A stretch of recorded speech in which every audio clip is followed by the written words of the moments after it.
Halo semuanya, Assalamualaikum warahmatullahi wabarakatuh. Gimana kabarnya? Semoga sehat selalu ya. Oke, di sini kita bakal bahas topik yang agak teknis banget ya, tapi penting banget di dunia data, yaitu people line machine learning skala besar. Jadi ini bukan cuma model yang akurat, tapi gimana kita bikin model yang kerjanya ini jadi rapih, otomatis, dan bisa menangani data gede. Bayangin aja, kayak bikin pabrik, tapi pabriknya ini bikin model machine learning. Oke, ini quotes dari dosen saya. Dalam ilmu data, struktur lebih penting dari sekadar hasil. Pipeline adalah fondasi untuk model yang dapat dipercaya dan diulang. Oke, kita masuk ke pengenalan pipeline. Kita mulai dari konsepnya dulu, dari definisinya. Apa itu machine learning pipeline? Bayangin aja kalau pipeline ini kayak jalur pikiran, perakitan di pabrik maksudnya. Nggak ada ceritanya data mentah, langsung ujuk-ujuk jadi model yang siap pakai. Semuanya ini harus berurutan, bertahap, dan otomatis. Tujuannya apa? Supaya proses kita itu konsisten, gak ribet, dan yang paling penting bisa diulang. Jadi kalau kita ganti data, alurnya sudah paten. Inti dari pipeline ML ini ada 4 tahap utama yang wajib kamu tahu. Yang pertama ini ada pemrosesan data. Nah, data ini dibersihin dulu, lalu ditransform. Yang kedua ini ada pelatihan model. Nah, algoritma yang dilatih pakai data yang udah bersih. Oke, yang ketiga ini evaluasi performa. Jadi kita nilai modelnya bagus atau enggak.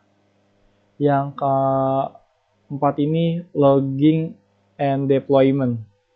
Jadi model siap pakai dan dimonitor hasilnya. Oke, next. Oke, kita bakal bahas model baseline. Baseline itu model yang paling simple. Kita bikin duluan, ibaratnya kalau kita mau bikin rekor lari, kita harus tahu dulu catatan waktu terburuk kita berapa. Tujuannya jelas, model kompleks yang bikin kita harus jauh lebih bagus dari baseline ini. Kalau enggak, ngapain capek-capek pakai algoritma ribet, ya kan? Contohnya itu ada logistic regression default, decision tree, atau native Bayes. Oke, next. Kita masuk ke logging eksperimen. Oke. Ini kayak buku wajib harian ya. Sebagai data scientist ya, semua percobaan, semua parameter, semua hasil itu harus dicatat. Kenapa? Biar kita kalau modelnya jelek, kita tahu salahnya itu di mana. Kita bisa track semua versi model, tools yang ada, MLflow, TensorFlow, dan lain-lain. Buat di audit. Oke, kita bisa next. Kita masuk ke metrik evaluasi model. Gimana cara kita tahu model kita ini jago atau enggak? Kita lihat dari matriks evaluasi. Kalau ulatnya datanya imbang, kalau datanya imbang, kita bisa lihat akurasi. Gampang, tapi banyak datanya yang nggak imbang. Misalnya 99% penipu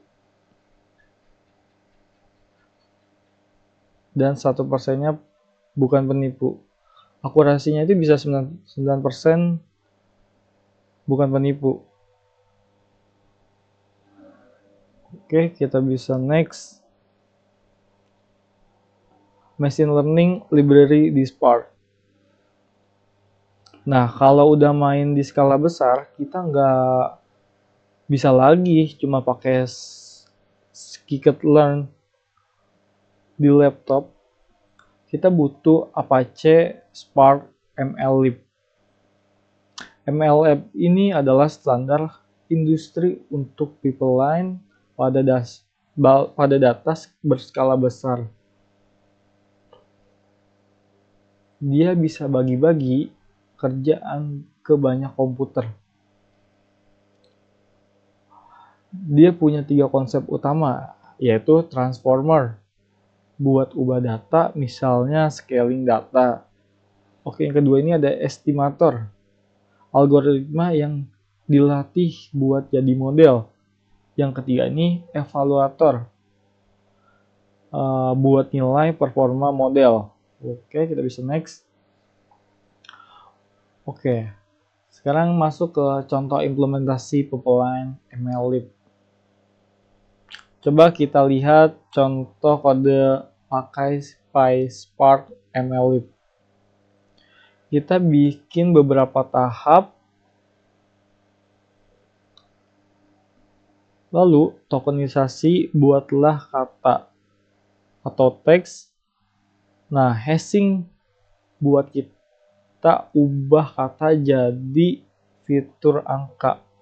Terus logistic regression itu sebagai modelnya. Semua tahap ini kita bungkus jadi objek pipeline. Begitu kita feed ke data, semua proses itu jalan otomatis dan terdistribusi di Spark. Rapi dan efisien. Oke, next. Kita masuk reproducibilitas.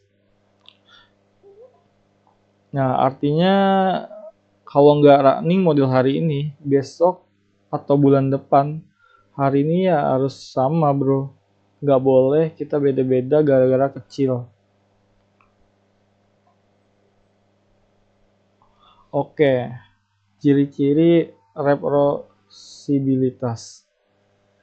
Oke, yang pertama ini datanya versi tetap. Jadi dataset itu harus dikunci, nggak boleh diubah-ubah sembarangan. Yang kedua ini lingkungannya terkunci. Versi library, parameter, model, sampai random seed harus kita catat dan kita kunci agar konsisten. Yang ketiga ini dokumentasi. Nah, ini alur kerjanya harus jelas dan nggak cuma di kepala doang. Yang terakhir ini ada logging otomatis. Jadi kita bisa menggunakan tool seperti MLflow atau Wake dan Bias untuk mencatat matriks. Oke, quotes penutup. Bukan model tercanggih yang menang, tetapi model yang bisa diuji dan dijelaskan dan dijalankan kembali dengan presisi yang sama. Oke, sekian, terima kasih penjelasan dari saya. Bila ada salah kata, mohon maaf. Wabillahi taufik. Wassalamualaikum warahmatullahi wabarakatuh.